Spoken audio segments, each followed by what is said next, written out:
ಪಾಠ 1 ಗುಣಾಕಾರ. ಗುಣಾಕಾರವು ಗಣಿತದ ಮೂಲ ಕ್ರಿಯೆಗಳಲ್ಲಿ ಒಂದು ಎಂದು ನಮಗೆ ತಿಳಿದಿದೆ. ಗುಣಾಕಾರವು ಪುನರಾವರ್ತಿತ ಸಂಕಲನ. ಎರಡು ಸಂಖ್ಯೆಗಳನ್ನು ಒಂದೇ ಬಾರಿಗೆ ಗುಣಾಕಾರ ಮಾಡಬಹುದು. ಗುಣಿಸಲ್ಪಡುವ ಸಂಖ್ಯೆಯನ್ನು ಗುಣ್ಯ ಎಂದು ಮತ್ತು ಗುಣಿಸುವ ಸಂಖ್ಯೆಯನ್ನು ಗುಣಕ ಎಂದು ಕರೆಯುತ್ತೇವೆ. ಈ ಎರಡು ಸಂಖ್ಯೆಗಳ ಗುಣಾಕಾರದಿಂದ ಪಡೆದ ಸಂಖ್ಯೆಯನ್ನು ಗುಣಲಬ್ಧ ಎಂದು ಕರೆಯುತ್ತೇವೆ. ಈಗ ಗುಣಾಕಾರದ ಗುಣಲಕ್ಷಣಗಳನ್ನು ತಿಳಿದುಕೊಳ್ಳೋಣ. ಯಾವುದಾದರೂ ಒಂದು ಸಂಖ್ಯೆ ಮತ್ತು ಸೊನ್ನೆಯ ಗುಣಲಬ್ಧವು ಯಾವಾಗಲೂ 0 ಆಗಿರುತ್ತದೆ. ಉದಾಹರಣೆಗೆ 8 ಗುಣಿಸು 0 ಸಮ 0. 1 ಮತ್ತು ಯಾವುದಾದರೂ ಒಂದು ಸಂಖ್ಯೆಯ ಗುಣಲಬ್ಧವು ಯಾವಾಗಲೂ ಅದೇ ಸಂಖ್ಯೆಯಾಗಿರುತ್ತದೆ. ಉದಾಹರಣೆಗೆ 6 ಗುಣಿಸು 1 ಸಮ 6. ಗುಣ್ಯ ಮತ್ತು ಗುಣಕದ ಸ್ಥಾನವನ್ನು ಬದಲಾಯಿಸಿದಾಗಲೂ ಅವುಗಳ ಗುಣಲಬ್ಧವು ಒಂದೇ ಆಗಿರುತ್ತದೆ. ಉದಾಹರಣೆಗೆ 4 ಗುಣಿಸು 7 ಸಮ 28. 7 ಗುಣಿಸು 4 ಸಮ 28. ಈಗ ಮೂರಂಕಿ ಸಂಖ್ಯೆಗಳ ಗುಣಾಕಾರವನ್ನು ಮಾಡೋಣ. ಉದಾಹರಣೆಗೆ 267 ಗುಣಿಸು 156. ಈ ಎರಡು ಸಂಖ್ಯೆಗಳ ಗುಣಲಬ್ಧವನ್ನು ಕಂಡುಹಿಡಿಯೋಣ. ಮೊದಲು ಸಂಖ್ಯೆಗಳನ್ನು ಬಿಡಿ ಸ್ಥಾನದಿಂದ ಗುಣಿಸಬೇಕು.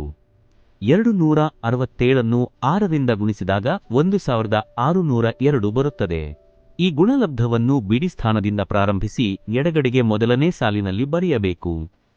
ನಂತರ 267 5ರಿಂದ ಗುಣಿಸಿದಾಗ 1335 ಬರುತ್ತದೆ.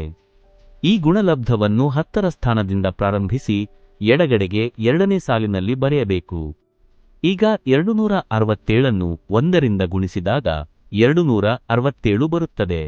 ಈ ಗುಣಲಬ್ಧವನ್ನು 100ನೇ ಸ್ಥಾನದಿಂದ ಪ್ರಾರಂಭಿಸಿ ಎಡಗಡೆಗೆ 3ನೇ ಸಾಲಿನಲ್ಲಿ ಬರೆಯಬೇಕು. 3 ಸಾಲುಗಳಲ್ಲಿರುವ ಅಂಕಿಗಳನ್ನು ಕೂಡಿಸಿದಾಗ 41652 ಬರುತ್ತದೆ. ಆದ್ದರಿಂದ 267 ಗುಣಿಸು 156 ಸಮ 41652. ಈಗ ನಾಲ್ಕಂಕಿ ಸಂಖ್ಯೆ ಮತ್ತು ಒಂದಂಕಿ ಸಂಖ್ಯೆಗಳ ಗುಣಾಕಾರವನ್ನು ಮಾಡೋಣ. ಉದಾಹರಣೆಗೆ 2468 ಗುಣಿಸು 7. ಮೊದಲು ಬಿಡಿ ಸ್ಥಾನದ ಅಂಕಿ 8 7ರಿಂದ ಗುಣಿಸಿದಾಗ 56 ಬರುತ್ತದೆ. ಬಿಡಿ ಸ್ಥಾನದಲ್ಲಿ 6 ಬರೆಯಬೇಕು ಮತ್ತು 5 10ರ ಸ್ಥಾನಕ್ಕೆ ದಶಕ ತೆಗೆದುಕೊಳ್ಳಬೇಕು. ನಂತರ 10ರ ಸ್ಥಾನದ 6 7ರಿಂದ ಗುಣಿಸಿದಾಗ 42 ಬರುತ್ತದೆ. ಗುಣಲಬ್ಧಕ್ಕೆ 5 ಸೇರಿಸು. ಅಂದರೆ 5 ಕೂಡಿಸು 42 ಸಮ 47.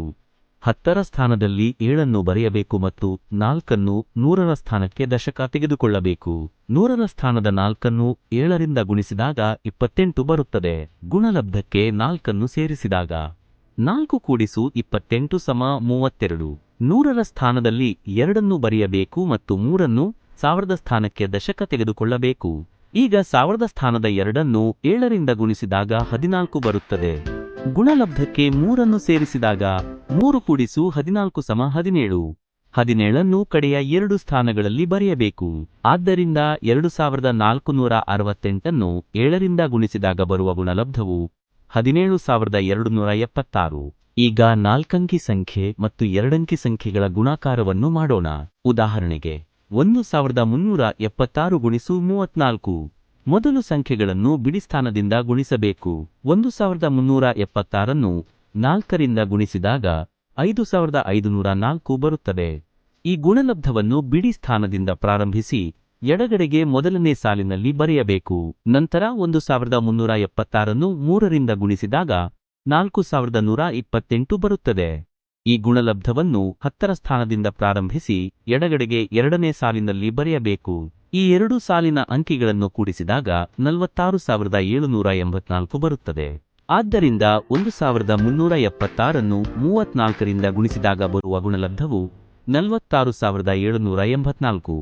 ಈಗ 5ಅಂಕಿ ಸಂಖ್ಯೆಯನ್ನು ಒಂದಂಕಿ ಸಂಖ್ಯೆಯಿಂದ ಗುಣಿಸುವುದು. ಉದಾಹರಣೆಗೆ 10843 ಗುಣಿಸು 8. ಮೊದಲು ಬಿಡಿಸ್ಥಾನದ ಅಂಕಿ 3 8ರಿಂದ ಗುಣಿಸಿದಾಗ 24 ಬರುತ್ತದೆ. ಬಿಡಿಸ್ಥಾನದಲ್ಲಿ 4 ಬರೆಯಬೇಕು ಮತ್ತು 2 10ರ ಸ್ಥಾನಕ್ಕೆ ದಶಕ ತೆಗೆದುಕೊಳ್ಳಬೇಕು. ನಂತರ 10ರ ಸ್ಥಾನದ 4 8ರಿಂದ ಗುಣಿಸಿದಾಗ 32 ಬರುತ್ತದೆ. ಗುಣಲಬ್ಧಕ್ಕೆ 2 ಸೇರಿಸು. ಅಂದರೆ 2 ಕೂಡಿಸು 32 ಸಮ 34. 10ರ ಸ್ಥಾನದಲ್ಲಿ 4 ಬರೆಯಬೇಕು ಮತ್ತು 3 100ರ ಸ್ಥಾನಕ್ಕೆ ದಶಕ ತೆಗೆದುಕೊಳ್ಳಬೇಕು. 100ರ ಸ್ಥಾನದ 8 8ರಿಂದ ಗುಣಿಸಿದಾಗ 64 ಬರುತ್ತದೆ. ಗುಣಲಬ್ಧಕ್ಕೆ 3 ಸೇರಿಸಿದಾಗ 3 ಕೂಡಿಸು 64 ಸಮ 67. 100ರ ಸ್ಥಾನದಲ್ಲಿ 7 ಬರೆಯಬೇಕು ಮತ್ತು 6 1000ದ ಸ್ಥಾನಕ್ಕೆ ದಶಕ ತೆಗೆದುಕೊಳ್ಳಬೇಕು. ಈಗ 1000ದ ಸ್ಥಾನದ 0ಯನ್ನು 8ರಿಂದ ಗುಣಿಸಿದಾಗ 0 ಬರುತ್ತದೆ. ಗುಣಲಬ್ಧಕ್ಕೆ 6 ಸೇರಿಸಿದಾಗ 0 ಕೂಡಿಸು 6 ಸಮ 6. 6 1000 ಸ್ಥಾನದಲ್ಲಿ ಬರೆಯಬೇಕು. ನಂತರ 10,000ದ ಸ್ಥಾನದ 1ನ್ನು 8ರಿಂದ ಗುಣಿಸಿದಾಗ 8 ಬರುತ್ತದೆ. 8ನ್ನು 10,000ದ ಸ್ಥಾನದಲ್ಲಿ ಬರೆಯಬೇಕು. ಆದ್ದರಿಂದ 10,843ನ್ನು 8ರಿಂದ ಗುಣಿಸಿದಾಗ ಬರುವ ಗುಣಲಬ್ಧವು 86,744. ಹೆಚ್ಚಿನ ಆಸಕ್ತಿದಾಯಕ ವಿಷಯಗಳಿಗಾಗಿ ಸಬ್ಸ್ಕ್ರೈಬ್ ಆಗಿ ನಮ್ಮ ಲೈಬ್ರರಿ.